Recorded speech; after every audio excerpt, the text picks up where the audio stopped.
नमस्कार दोस्तों, मैं सुशांत सैनी स्वागत करता हूं आपका अपने YouTube चैनल सत्यम ऑटो बाइक क्लिनिक पर। और एक आज ऐसा स्कूटर हमारे पास आया है जिसमें इंजन में थोड़े दिन पहले इन भाई साहब ने काम कराया था और चलते चलते अचानक बहुत ज़्यादा डैमेजेस इंजन के अंदर आ गए हैं। चैम्बर दोनों डैमेज हो चुके हैं, सिलेंडर किट डैमेज हो चुकी है। सबसे पहले भाई साहब से जानते हैं कि क्या समस्या शुरू में स्कूटर में आई थी। भैया शुरू में इसमें कुछ आवाज़ आ रही थी, तो मैंने ऐसे इसको सही कराया था किसी मिस्त्री से। तो उसने बोला कि इसमें सिलेंडर किट और पिस्टन वगैरह डलेगा। ठीक ठीक ठीक ठीक। तो वो मैंने उसको पार्ट्स मंगा के वो डलवा लिया था। उसके 10-15 दिन बाद ही इसमें कुछ चलते चलते आवाज़ आई, बहुत ज़्यादा, मतलब कट कट कट कट के ऐसे आवाज़ आई और स्कूटर बंद हो गया। तो मैं उस मिस्त्री के पास लेके गया, तो ये कंडीशन है ही आपके सामने। इसमें सिलेंडर किट वगैरह और ये चैम्बर वगैरह फट गए। ठीक ठीक ठीक। तो मतलब 10-15 दिन चलने के बाद सिलेंडर दस किट मिनट में ये सारे डैमेज आए हैं।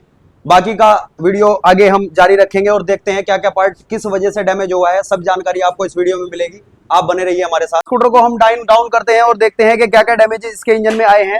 उसके लिए हमें इसके इंजन को चेसिस से अलग करना होगा, जिसका प्रोसेस अब शुरू किया जा रहा है।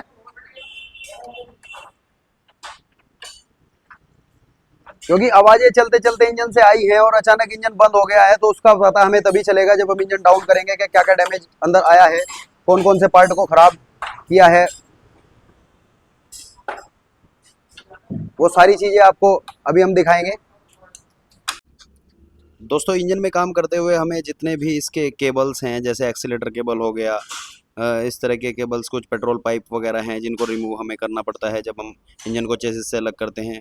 कुछ कनेक्टिंग लीड्स हैं और सेंसर्स वगैरह हैं जिन्हें हमें चेसिस से अलग करना होता है, सॉरी, इंजन से अलग करना होता है। क्योंकि इंजन को चेसिस से हमें अलग करना है तो उसके लिए जितने भी कनेक्टिंग वायर्स और केबल्स लगे हुए हैं उन सबको हमें रिमूव करना होगा। इन्हें ध्यान से करना चाहिए, क्योंकि यहाँ पर हमें जल्दबाजी करेंगे तो हो सकता है कोई कनेक्टर डैमेज हो या टूट फूट की संभावना भी है।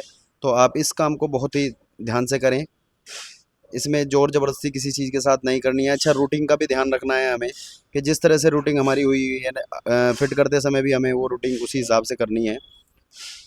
अब ये इंजन को मैं फ्रेम से बिल्कुल अलग कर दूंगा। ये देखिए, इस तरह से ये इंजन फ्रेम से बिल्कुल अलग हो गया है।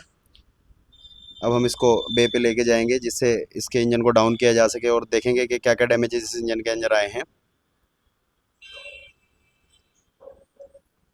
इंजन में काम करते हुए बहुत सारी सावधानियां हमें बरतनी होती हैं, जैसे जितने भी हमारे इसके माउंटिंग्स हैं इंजन की, वो ध्यान से बंद करना। जो आपके कवर लगे हुए हैं इंजन के ऊपर, उनकी उनके अंदर जो कुछ कनेक्टर हैं उनको ध्यान से खोलना। ये देखिए, ये दोनों पोर्शन चैम्बर्स के जो मेन क्रैंक केस है उनको डैमेज किया गया है। अब किस पार्ट ने डैमेज किया है और कैसे डैमेज किया है ये तो खुलने के बाद ही पता चलेगा। फिलहाल बाहर से जो दिख रहा है वो ये दोनों क्रैंक केस इसके पूरी तरह से डैमेज हो चुके हैं, सुराख हो गए हैं इनमें। अब ये सिलेंडर किट के ऊपर जो प्लास्टिक के कवर हैं इनको मैं उतारने जा रहा हूँ। इसीलिए कहते हैं दोस्तों, देखिए, इंजन में जब भी आप काम कराने जाते हैं तो इंजन का काम हमें एक अच्छे मैकेनिक और ट्रेंड मैकेनिक से कराना चाहिए। क्योंकि जिसमें बहुत सारे एनालाइज हमें करने होते हैं कि हाँ, हमारे क्रैंक सेट का कैसा स्टेटस है, क्या चीज़ें हमारी चल सकती हैं, क्या नहीं चल सकती हैं। वो सब चीज़ मिस्त्री की सूझबूझ पर निर्भर करती है कि हमें किस तरह सा मिस्त्री, कैसा मिस्त्री मिला है, उसकी सूझबूझ कैसी है। कई बार ऐसा रहता है कि हमारे कनेक्टिंग रोड डाउन है या फिर हमारा क्रैंक सेट डाउन है, उस पर भी मिस्त्री नया पिस्टन डाल देता है, जो कि एक गलत एक्टिविटी है। वो थोड़े दिन चलने के बाद ही हमारा इंजन डाउन हो जाता है। जैसे इस इंजन में कुछ दिक्कतें आई हैं, ये अभी कस्टमर ने बताया है कि अभी 10-15 दिन पहले ही इन्होंने इंजन में काम कराया है, लेकिन फिर भी इतने ज़्यादा डैमेजेस तो कहीं ना कहीं तो कुछ कमी रही होगी जिसकी वजह से ये दिक्कतें आई हैं। ये देखिए, ये एसटी कॉइल है, इसको बहुत ध्यान से, जितने भी इलेक्ट्रिकल फंक्शंस के कपलर हैं उनको बहुत ध्यान से हमें हटाना है। ज़ोर ज़बरदस्ती करेंगे तो कई बार केबल्स वगैरह टूटने का खतरा रहता है, जिससे हमें आगे आने वाले टाइम में फिट करते हुए दिक्कत आएगी। बहुत इजी सारी चीज़ें खुल जाती हैं, लेकिन हमें थोड़ा सा सूझबूझ से काम करना है यहाँ पर। ये हमारा थर्मल सेंसर मैंने रिमूव कर दिया है, इंजन ऑयल टेम्परेचर जिसको सेंसर जिसको बोलते हैं। अब हम टाइमिंग वोल्ट खोलकर हेड को ऊपर उठाएंगे। ये हेड उतार दिया गया है। अब सिलेंडर किट को भी ऊपर उठाएंगे और देखेंगे कि क्या क्या इसमें डैमेज आए हैं।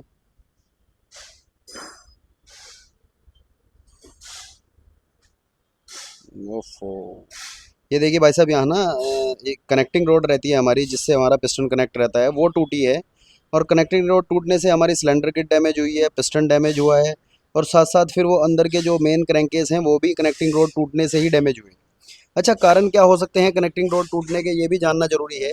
कनेक्टिंग रोड टूटने के कारण या तो ये मान लीजिए कि कनेक्टिंग रोड पहले से ही हमारा पिस्टन उसमें सीज था और उसी में हमने ज़ोर ज़बरदस्ती करके पिस्टन को डाला है, तभी कनेक्टिंग रोड टूटेगी, या फिर मूवमेंट में, या फिर कनेक्टिंग रोड पहले से क्रैक हो गई हो तब कनेक्टिंग रोड टूटेगी।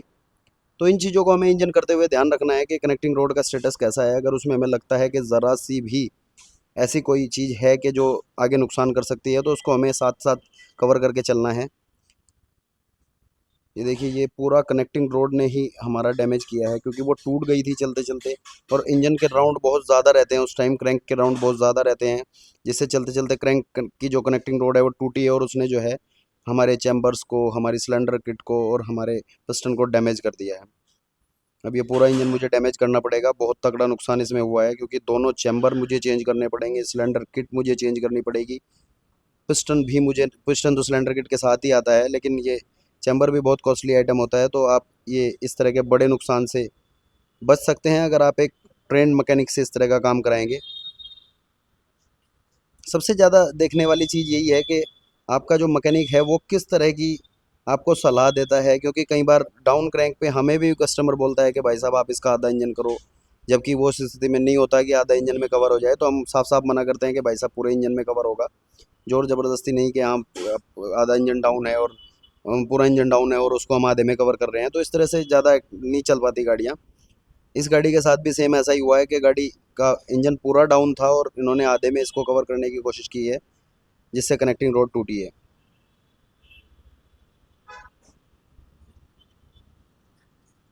ये बुरी तरह से फंस गए हैं, क्योंकि जो आपके माउंटिंग डावल्स हैं वो भी डैमेज कर दिए गए हैं उसके द्वारा। काफ़ी ज़ोर ज़बरदस्ती से निकालना पड़ेगा, क्योंकि सब चीज़ अंदर की बिल्कुल पिंच हुई पड़ी है।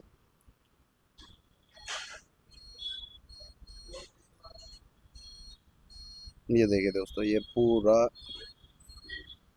चैम्बर वगैरह सब डैमेज हो गए। अच्छा, इसमें मैकेनिक की भी एक्टिविटी काफ़ी बढ़ जाती है, क्योंकि क्रैंकेस चेंज करते हुए हमें सारे जितने भी छोटे से छोटे पार्ट्स हैं, जैसे ऑयल पंप हो गया और ये पीछे गियर बॉक्स वगैरह हो गया, ये सारा खोलना पड़ेगा। ये देखिए कनेक्टिंग रोड बिल्कुल ख़त्म हुए।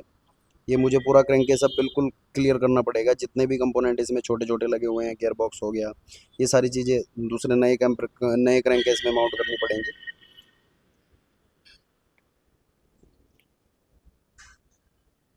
यूजुअली ये गियर बॉक्स हमेशा फिट ही रहता है, इसको ऐसे निकालने की ज़रूरत कभी पड़ती नहीं, पूरा इंजन कवर करने में भी हमें।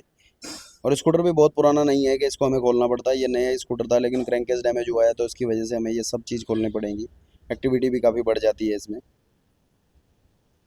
अब कुल मिला के ये देखिए, आप इसके दोनों क्रैंकेस हमें बदलने पड़ेंगे, जिसका खर्चा ये मान लीजिए कि आप कम से कम 7-8 हज़ार रुपये क्रैंकेस क्रैंकेस में जाएंगे इनके। और उसके बाद इंजन फिटमेंट, सिलेंडर किट, तो लगभग ये मान लीजिए इस इंजन में 10-12 हज़ार रुपये आराम से लग जाने हैं। और ये एक छोटी सी लापरवाही, एक अनट्रेंड मैकेनिक से काम कराने का नतीजा।